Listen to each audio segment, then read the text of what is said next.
Taranja baolina lavalava ny ato kely aloha ny faninanana ho an'ny top 14 na ny fiadinan'ny tompondakan'ny Ligue Lamanga tamin'ity faran'ny herinandro ity ny ala sasatra ny mpilalao rehetra izay samy manomana ny andro fahafolo raha ny vokatra aloha hatreto zany dia mbola mitarika vonjomaika ry zareo avy eo amin'ny 3FP sy ny TFM Anakasana fileovana 10 kosa no efa fantatra fa ao anatin'ny valo voalohany izay hiatrika ny fiadinan'ny tompondakan'ny Madagasikara Atsoatsy.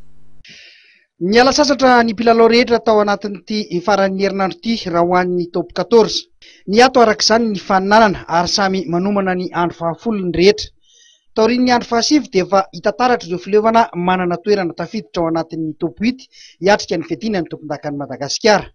3FB, TFMA, FTM, COSFA, TFA tsara toerana arak'izany ireo fileovana 5 ireo ao anatin'ny fiadinan'ny tompondakan'ny Ligue Lamanga.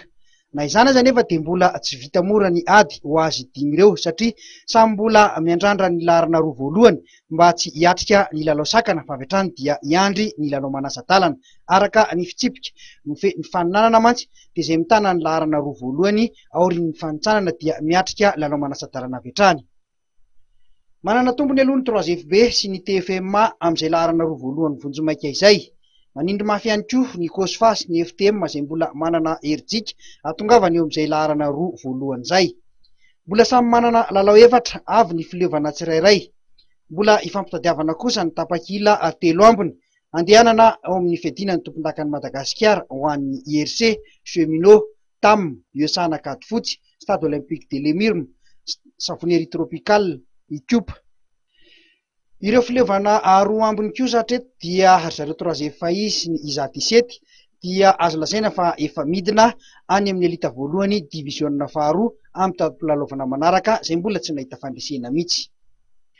Toy izao ary ny filaharana vonjomaika taorian'ny andro fahasivy. Laharana voalohany ny 3FB manana isa 0, laharana faharoa ny TFM Anakasana manana isa 430.